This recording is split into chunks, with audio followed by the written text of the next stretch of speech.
I'd now like to introduce Mr. Mike Burns, who's the Chief Technical Officer of CPT and Principal Inventor of the CESAR system. Mike has 32 years of experience within the automotive development industry. He's highly experienced in bringing products to market and reducing development time and costs. He previously worked as an engine designer, body engineer, chassis engineer, and trim engineer for Ricardo Consulting Engineers, Ford, Volvo, Yamaha, and Daimler Chrysler. He was chief engineer at Daewoo Motor Company between 1994 and 2002. So I'd like to bring on Mike Burns.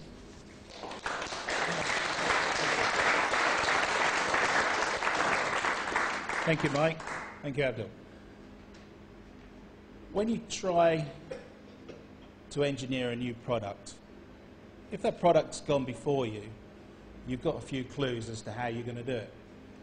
If that product has never been invented before, it becomes a much, much difficult task. And the technology that we call CESAR, we treat as technology and not so much as a product.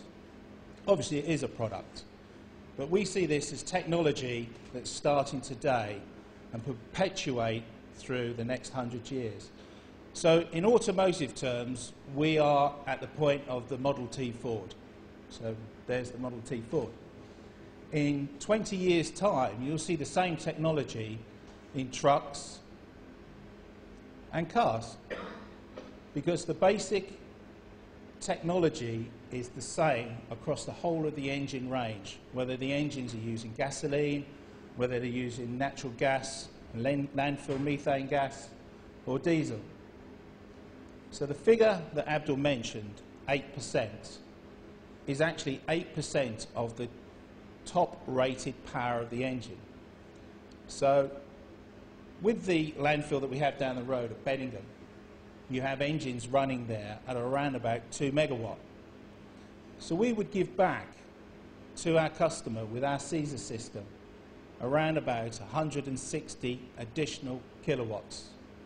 In revenue terms for our customer, that equates to about £120,000 a year additional revenue. What I've just said is going to mean an awful lot to New Haven.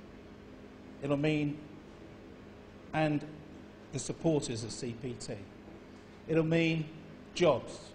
By 2013, we will be employing an additional 50 people within New Haven.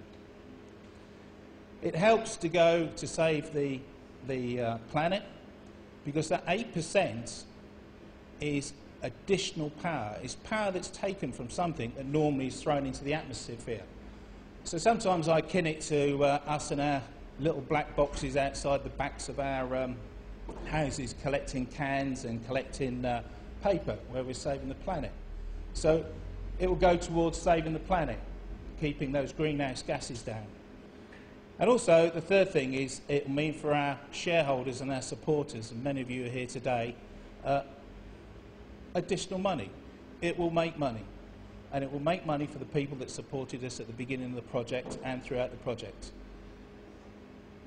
If you go back to automotive terms and you look at the complexity of what we have in front of you, if you were to say a car, a new Ford Focus, if that car had 500 parts in it, that unit has got 250 parts in it.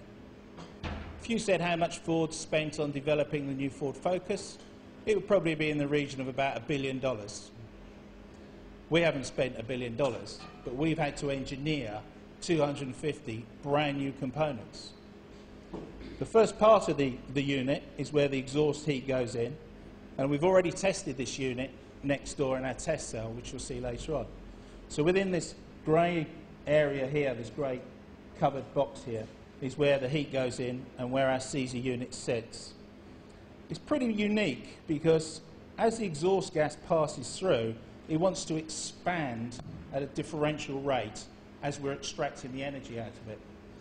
And as Abdul said, it turns what we're using as just plain water into superheated steam. And although you can't see it, but behind that tank there is the water tank, is our engine. So that's a modern day steam expander which has ceramic pistons in it. Ceramic pistons are pretty new to the engine world, but that engine has run thousands of hours of tests. That engine drives an alternator that then creates three-phase electricity, and we feed that back to the national grid to give additional revenue for our customers. Once the steam is spent, it passes into this green unit here on my left. That condenses the water back down, and then the water goes into the feed tank.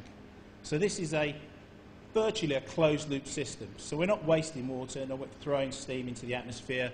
It doesn't look like an old-day steam engine that you would see travelling between London and Brighton years ago. It just sits there and makes a humming noise.